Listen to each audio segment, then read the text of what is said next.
The episode began smoothly.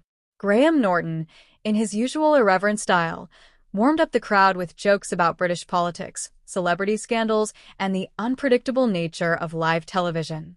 His guests Tom Hanks, a British stand-up comedian, and a pop singer seemed relaxed.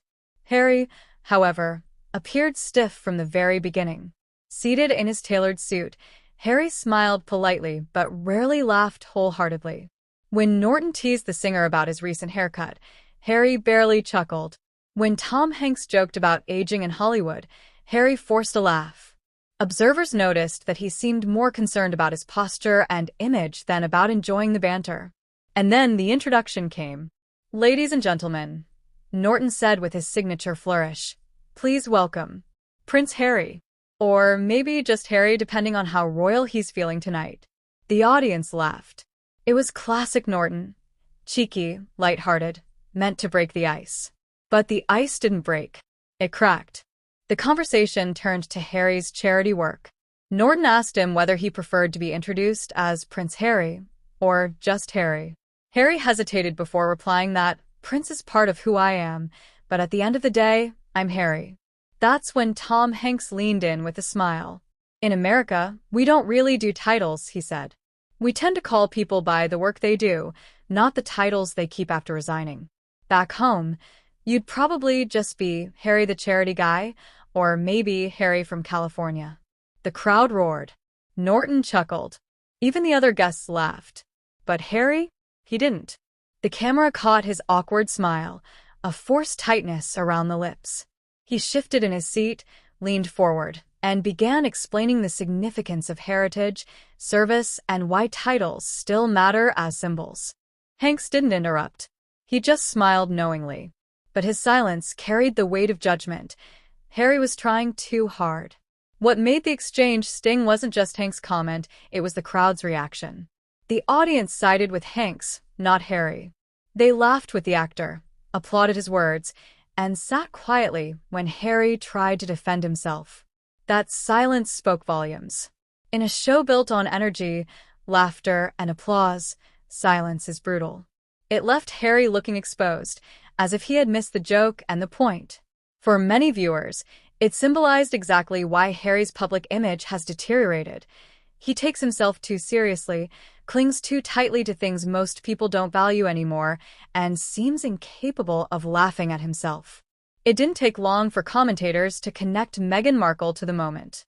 For years, she has reportedly pushed Harry to insist on his royal status even while living in the US. Insiders claim Meghan believes their titles are not just symbolic, they are the foundation of their brand. Without them, they risk being treated as ordinary celebrities. Royal historian Dr. Elaine Ryder explained it this way. "The Sussexes are in a constant bind. Meghan wants the glamour of royalty, without the duty. Harry wants to please her, but knows he looks weak defending something he supposedly walked away from. That's why every public appearance turns into a contradiction." By doubling down on his title, Harry didn't look dignified, he looked desperate. And to many, that desperation felt like Meghan's fingerprints all over the moment. Within minutes of airing, clips from the episode went viral on social media. Memes appeared almost instantly.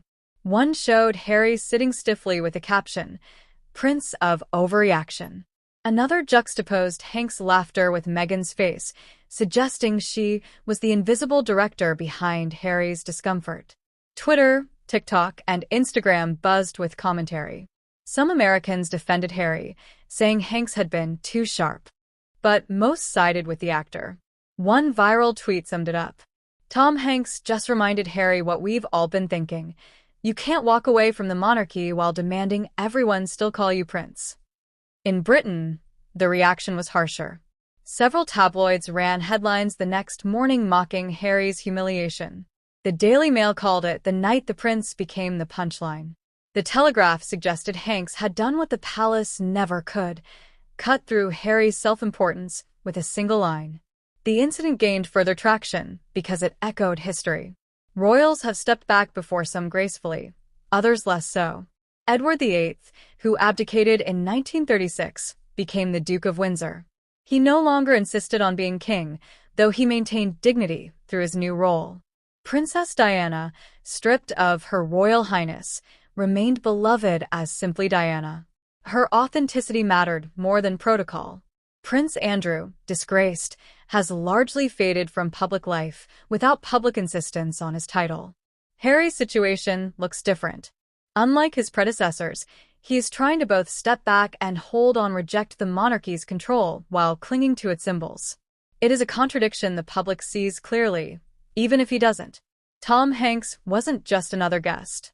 He is one of the most respected, beloved figures in Hollywood.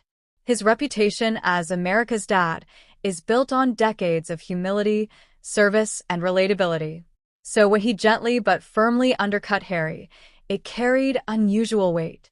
This wasn't a tabloid journalist or a comedian making fun, it was Tom Hanks, the epitome of earned respect. By laughing with the crowd, Hanks gave voice to millions who feel Harry is trying too hard to cling to relevance through his title.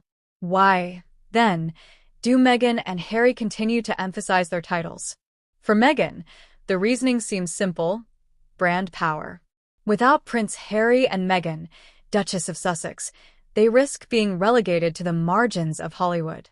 Their deals with Netflix, Spotify, and publishers were sold on the promise of royal access and insight. Strip away the titles, and there's simply another celebrity couple in California. But the gamble is failing. Instead of elevating them, the titles now highlight their contradictions. Instead of commanding respect, they invite ridicule. The Norton incident may have been just one awkward exchange, but its fallout is far-reaching. It reinforced an image of Harry as defensive, insecure, and overly reliant on a system he claims to despise. It also made clear that outside Britain, titles mean little. Americans, by and large, admire action, not aristocracy. By clinging to Prince, Harry looks increasingly out of touch. The humiliation raises bigger questions about Harry and Meghan's future. Can they continue to brand themselves as the Duke and Duchess of Sussex without becoming laughingstocks? Can Harry regain the humility that once made him beloved? PR analysts suggest the only way forward is for Harry to lean into being just Harry. One strategist put it bluntly: the brand Prince Harry is collapsing. If he doesn't reinvent himself as simply Harry without Meghan scripting him, he risks losing all credibility. In the end, the moment on the Graham Norton show wasn't just television, it was a cultural reckoning.